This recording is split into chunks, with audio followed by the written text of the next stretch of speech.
Empezamos, a ver si la grabación. Entonces, como les decía, nosotros hemos estado viendo de manera general siempre a la empresa, hemos estado viendo cómo salen a otros mercados, hemos visto cómo se da la estrategia, ¿no?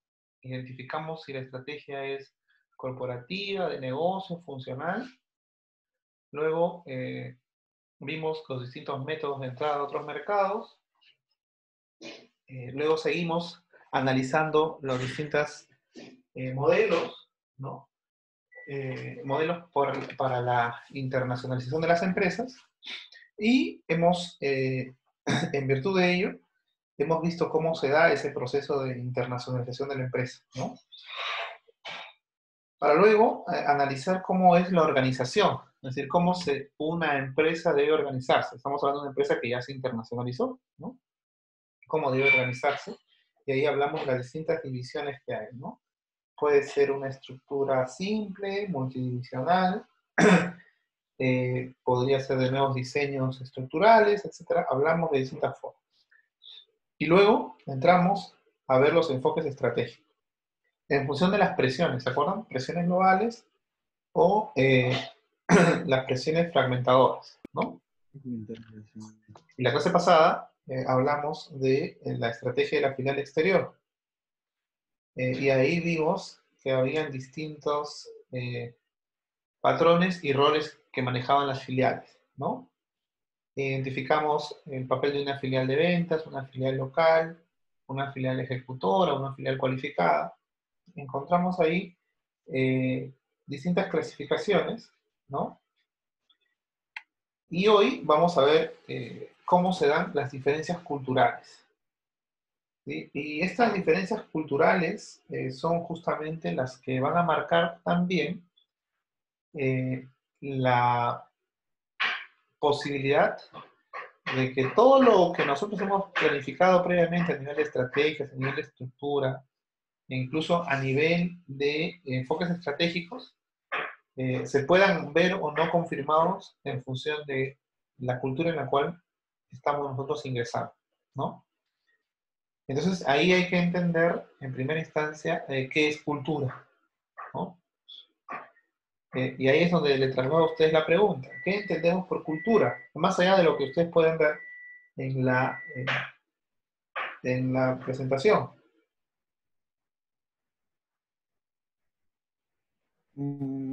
Yo recuerdo una clase de sociología Ajá. donde decían que incluso o sea, existían culturas que se copiaban de otras culturas y carecían de cultura, pero incluso la copia formaba una nueva cultura. Ajá. Entonces me imagino que es la forma de vivir de las personas lo que hace la cultura. Ok. ¿Qué más? Gracias, Arturo. ¿Alguien más que nos quiera dar una opinión? Profesor, Sí. pero yo creo que cultura viene a ser como una especie de, como ya una, ay, perdón porque repita como conjunto, pero de una esencia que Ajá. viene a ser como un comportamiento de una persona, pero que en aspecto colectivo, que Ya. se Claro, va como que rayando. como que es el conjunto de todo lo que se hay, tradiciones, no sé, conocimiento, lo que ya prácticamente es lo que se originó de ese país o ciudad y se transmite y la gente va y lo observa y se tiene una idea de lo que es la cultura de ese país o el local en el que está visitando. Ok. O sea, podríamos decir que es un conjunto de normas y valores, como nos dice la primera parte del texto. Sí, yo creo que sí, profe. Profesor, pero puede ver en mi WhatsApp, mira, no ha colgado esa diapo de verdad, pero De repente vuelve a salir e ingresa y ahí lo vas a encontrar. Actualízalo. Muteelo, profe. Actualiza el sistema y ahí lo vas a encontrar.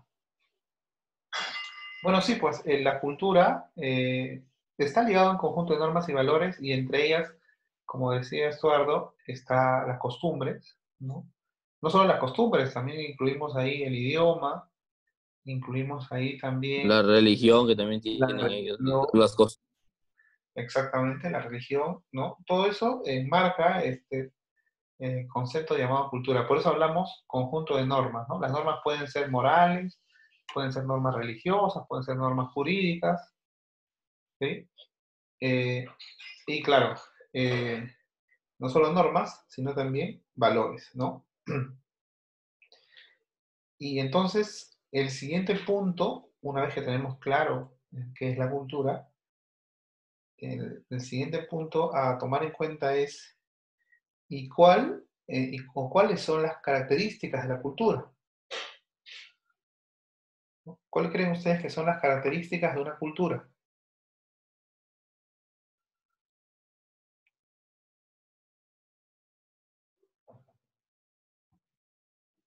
¿Cuáles consideran ustedes que son las características de la cultura? Bueno, en el libro dice que no se transmite Así, o sea, no son concebidas, genéticamente, ¿no?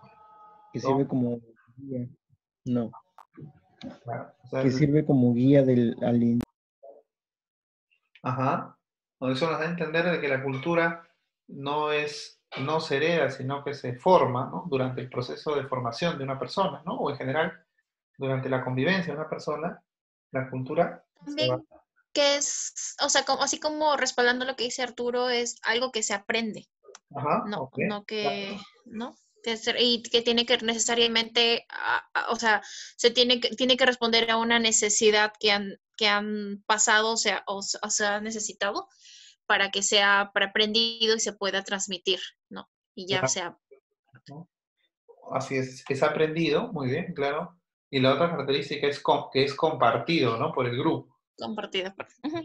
No es solo no es individual, sí, sino es compartido, ¿no? Y también la misma cultura, de alguna forma, marca, ¿no? El comportamiento de las personas, ¿sí? A algunos más, a algunos menos, pero marca, ¿no? Un comportamiento que deben tener las personas. Y entonces el otro elemento es, ¿y cuáles son esos factores, ¿no? Que determinan la cultura? Y ahí vamos a ver que estos factores, los orígenes. ¿cuáles son? ah, bueno, los orígenes, a ver, pero Y no te escuché nada. Lee la rápido. religión, la lengua, los sistemas sociales. Estoy Ajá, leyendo, estoy viendo el libro. lo que estábamos hablando, ¿no? La lengua, la religión, ¿no? Son esos factores que van a determinar, Sí, los sistemas sociales. claro, el aparato social va a determinar también en la cultura, ¿no? Y en función de eso se han hecho estudios, existen modelos, ¿no? Modelos para identificar esas diferencias culturales. Y uno de ellos es el modelo de Hofstede. ¿Se acuerdan ustedes del ciclo pasado cuando vimos el modelo de Hofstede? Si no, aquí les Sí, paso, profe, sí. ¿sí? ¿Se acuerdan? Si no, para hacerles recordar, cuando en su momento vimos el Hofstede Insight, ¿se acuerdan? Y Sí, sí, pudimos sí. La identificar, alzanza de poder, la versión de la incertidumbre. ajá, exactamente, sí, Sí, sí, sí, me acuerdo. claro, ¿no? Aquí justo les voy a compartir para los que no recuerdan, ¿no? Aquí está, ¿recuerdan? El Hosted Insight, ahí está. Y dentro de él, nosotros identificamos aquí las distintas,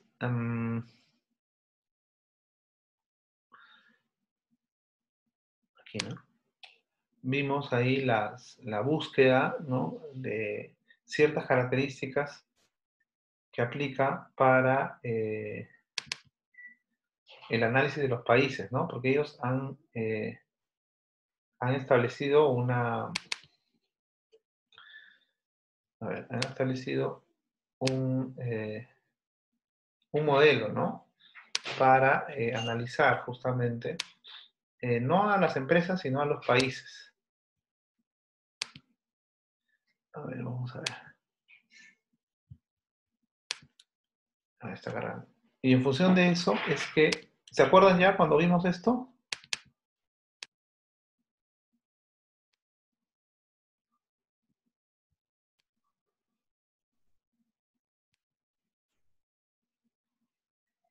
Sí, profesor, en la clase de la tarde, ¿verdad? Así es, de negociación, Sí, exactamente. sí, sí me acuerdo, sí, de los países que, o sea, tenían ciertas características que Ajá. usted lo agrupaba de acuerdo. Sí, sí, sí, sí Sí, ahí recuerdo. está, el Hobson Insight, ahí está, comparando países, ¿no? ¿Se acuerdan? Cuando veíamos esto y elegíamos un país y comparábamos, Ah, sí, sí, sí. Sí, Comparábamos con profesor, ya otro me acordé. país. exactamente, Sí, ¿no? profe. Sí, Y eso sirve muchísimo para tomar decisiones si usted quiere como seguir tal vez el mismo modelo que está aplicando en cierto país o región. claro, claro. Entonces, esos son los elementos, ¿no? De análisis para estos temas culturales, ¿no? Luego existen otros modelos, el de Hessland, por ejemplo. Ese es el de Hofstede, ¿no? El de Hessland tiene otra forma de mirar el tema cultural, ¿no? Y ahí, por ejemplo, Hessland habla de que hay algunas culturas que son más rígidas con el tiempo y otras que son más relajadas con el tiempo, ¿no? Obviamente, las que son más rígidas con el tiempo le dan más preeminencia a la puntualidad, por ejemplo, ¿no? Y las que son más relajadas con el tiempo, obviamente, la puntualidad es relativa, ¿no? O relativizan en todo caso el tema del tiempo, ¿no? Hay otras culturas en este mismo modelo de Hesteland que habla de que algunas culturas se relacionan mucho o se orientan mucho hacia el negocio y hay otras que se orientan hacia la relación, ¿no? Y ahí tenemos el ejemplo clásico de los estadounidenses orientados más hacia el negocio y en el otro lado tenemos a los chinos orientados más hacia la relación, ¿no? Eh, este mismo autor establece que hay otras formas también de culturas donde algunas son formales y otras son informales, ¿no? Eh, en este punto de ser cultura formal o informal, ahí hay que identificar eh, qué entendemos por formalidad y qué entendemos por informalidad, ¿no? Eh, en la formalidad, las formas, como su propio nombre lo dice, esto es un elemento importante para la comunicación durante la negociación o durante los negocios, ¿no? Por ejemplo, en países donde se da mucha importancia al título, al cargo, es un país que es más formal, ¿no? Donde en otros países donde no se da esa preeminencia a los títulos, a los cargos, tiende a ser más informal en los negocios, ¿no? O al menos desde el punto de vista de los negocios. Y también se hace una consideración sobre el hecho de que algunas culturas son expresivas y otras son reservadas, ¿no? Esa es otro de los tipos de clasificación de Gesteland, ¿no? A la hora que quien nos comenta o analiza este tema de la cultura, ¿no? Y aquí, por ejemplo, está el resumen de lo que él indica, ¿no? Por ejemplo, quienes se orientan a la relación, quienes son formales, quienes consideran el tiempo flexible y son reservadas, ustedes pueden ver los países, ¿no? Son países de aquí, de, de Asia, ¿no? Eh, está separado por 8 grupos, ¿sí? Por ejemplo, hay algunas, estas por ejemplo, ¿no? Las del grupo 7, miren ustedes, orientadas al negocio, que son moderadamente formales, donde el tiempo es rígido y son reservadas, miren ustedes, ¿no? Países europeos, ¿no? Eh, en cambio, los países bálticos tienden a ser más moderadamente rígidos con el tiempo, ¿no? La pregunta es, en el caso de nosotros, los peruanos o latinoamericanos en general, ¿dónde creen ustedes que nos encontramos? ¿En cuál de estos grupos? Informales. Sí, Más pero formales, como más haciendo una mezcla de integración. estas 4 variables, ¿no? Mm, Considero que en el grupo hay. yo, Ah, yo creo que el 3 es como nos asociamos más. sí, grupo 3. Grupo Porque 3, ¿no? está. Ajá. Grupo 3, ¿no? Australia, Canadá, Y de alguna forma, Sí. profesor, ¿esto sería malo? No, Tal en como realidad, el primer en grupo. realidad lo que tenemos que aprender es a relativizar eh, qué es bueno y qué es malo, porque algo es bueno porque es parte de una cultura. Sin embargo, cada cultura tiene sus propias particularidades. Claro, porque puede haber tal vez un común denominador entre o sea, que ciertas características de ciertos países que comparten esa cultura y les está yendo bien, y otros países que comparten lo mismo y les está yendo mal. Entonces, tal vez cambiar la cultura haría que mejoren, no sé. Ese es un buen punto porque esto genera debate en realidad. Yo soy más de la idea de que las normas se tienen que adecuar a la cultura y no la cultura a las normas, ¿no? Cuando importamos normas que no se adecuan a nuestra cultura, entonces las normas están por un lado y la cultura o los hechos están por otro lado, ¿no? Ese es el tema o el gran inconveniente que se tiene cuando uno importa de otras realidades ciertas normas, ¿no?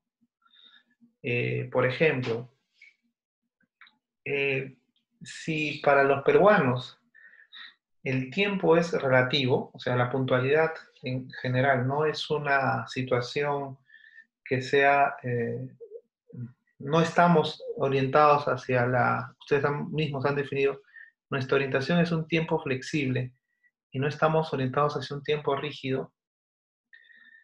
Pregunto, no digo que así deba ser, sino eh, estoy pensando en voz alta. ¿Qué sentido tiene en el tema empresarial poner un horario de entrada al trabajador si podrías indicarle que lo normal se le va a medir el avance sobre la base de lo que pueda producir o los objetivos que le puedan trazar? Yo creo, profesor, que, o sea, si ponemos, o sea, si dejamos a merced de las personas que tomen ellos decisiones, sería peor. Entonces, de alguna forma necesitamos como reglas, como autoritarismo, para que de alguna forma no nos alejemos tanto, ¿sí? O sea, si aún lo cometemos, que no nos alejemos tantos, imagínense, si dicen puede llegar a las 3 pero hay flexibilidad de que llegue, No, claro, entonces, como yo decía, hay áreas donde sí no vas a poder hacer eso, ¿no? Pero hay otras que sí. Mira, ahora, por ejemplo, con este tema de la situación que estamos pasando, eh, prácticamente todo se hace online, ¿no? Y antes era impensable que se pudieran realizar muchas Sí, actividades. profe, le comento. trabajo en resultados, en base a resultados. Profe, Mm, sí, Jorge. sí, le comento justo eso de ahí, profesor. Usted, o sea, que hay áreas en las que, bueno, sí te exigen que tú tengas Sí, que estar hay áreas donde a sí vas veces a poder tal trabajar. hora, pero Ujú, a ver, justo yo que entré así a trabajar, ahora sí todo online, ujú, bueno, a mí, o sea, primero como que sí nos decían, ¿no? Mi supervisor decía ya, quiero a las 2 tu reporte de avance, luego me envías otro a las 6 para ver cómo has avanzado. O sea, pero como yo estaba trabajando y vendiendo bien, ujú. entonces a los 3 días creo que él ya no me decía nada y era como que yo le pasaba nada más y dejó hasta de pedirme reportes porque, o sea, producía bien, ¿no? Mm. Entonces, no me molestaba en eso, pero, o sea, es de acuerdo a lo que tú rindes, ¿no? Porque han entrado otras personas que, o sea, no hacían caso desde un comienzo y a ellos sí los han sacado, ¿no? Porque él sí prefiere estar con esa gente, porque él mismo también dice, ¿no? Yo no quiero estar molestándolo, pero demuéstrenme que sí pueden hacer eso de ahí y nadie les va a decir nada. Porque si tú produces, generas para la empresa, o sea, no, ¿qué te van a estar diciendo también, no? Si, o sea, si les das, si generas ganancias para ellos.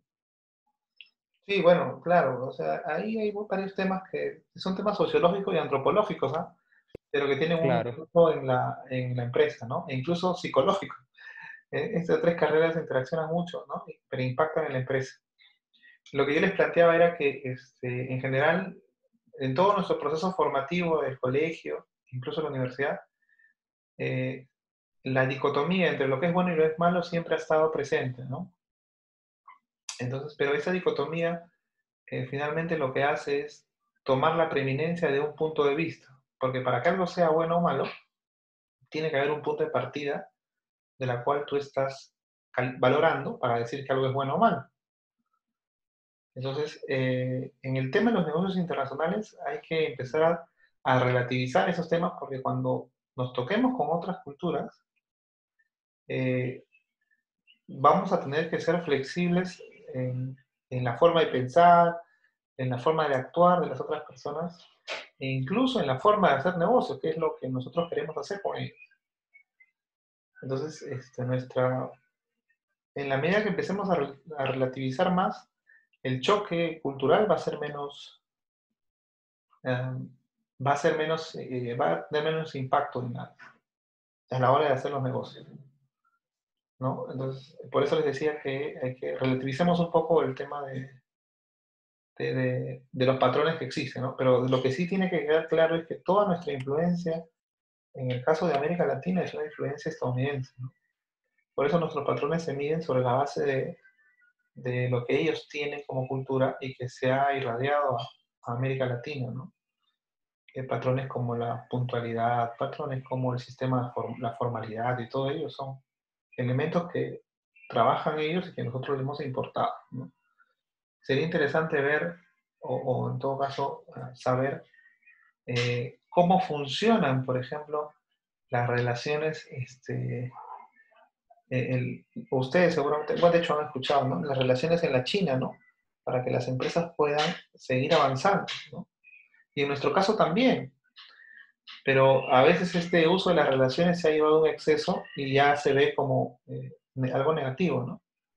Entonces, hay cosas que creo que todavía faltan que exploremos un poco más y que haya más estudios sobre eso, ¿no? Con esto no me estoy poniendo del lado de la informalidad o de las cosas que no benefician al país, pero sí creo que hay un gran porcentaje de cosas que podríamos todavía ahondar más y explotar más, ¿no? Un elemento clásico que yo... Profesor, Sí, Valeria. no, disculpe, no, disculpe, o sea, como, sí, o sea, lo que está refiriendo es como que no cambiar del todo, pero sí como adoptar ciertas medidas o adaptarse. No sé si la palabra es adaptarse, pero me parece que en la medida que uno con las normas, con el entorno genera empatía, es el mejor mecanismo Flexible. para que las partes puedan aprender juntas y, y de manera conjunta poder llegar a un buen término, ¿no? Es lo que pasa, ¿se acuerdan ustedes cuando veíamos en negociación? Cuando yo trabajo una negociación distributiva, yo me beneficio y el otro se perjudica, ¿se acuerdan? Siguiendo esa lógica, ¿qué pasa cuando yo pongo una norma que no está acorde a la realidad a la cual yo voy a aplicar? Estoy haciendo prácticamente una negociación distributiva.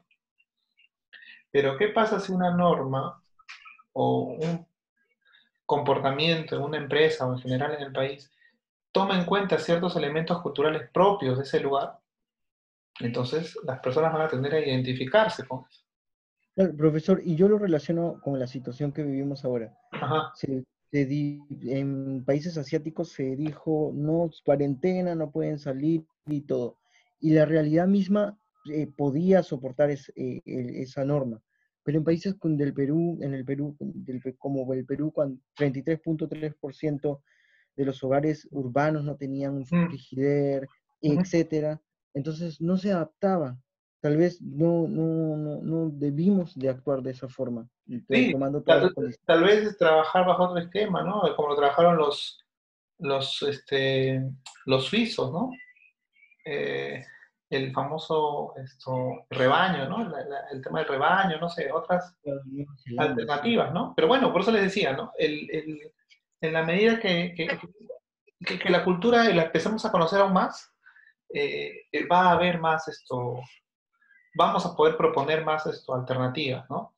Distintas a las tradicionales o las clásicas que siempre ha habido, ¿no? Yo siempre rescato, por ejemplo, que en el Perú hay mucha solidaridad, ¿no? Solo que está enmarcada bajo otra dinámica que nosotros la conocemos con otro nombre, ¿no? La solidaridad en el caso del Perú, por ejemplo, se da cuando alguien compra una rifa, cuando alguien participa en una apoyada. Eso es una solidaridad, pero es nuestra forma de expresar la solidaridad, que tal vez no es la solidaridad que nos lleva a nosotros a, a mostrarnos de repente como otras culturas, ¿no? Pero esa solidaridad se basa en un fundamento de que la persona a la cual tú estás ayudando es una persona que tú conoces y que producto de esas relaciones tú das de ti para poder contribuir a una causa, un objetivo, ¿no? Eso, ¿por qué no se explota? Porque no conocemos mucho de esa realidad como cultura, ¿no? Si logramos identificar ciertos valores que son comunes por regiones, por distritos, por país, entonces vamos a lograr esa solidaridad.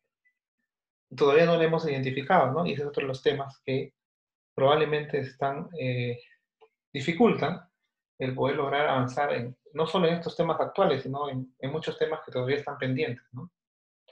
Pero bueno, el tema cultural es así de rico, así es. Doctor, incluso dentro de un mismo país pueden, pueden existir diferentes tipos de cultura, como se Sí, ve en la costa, en la sierra, y claro, también hay que adaptarse a eso.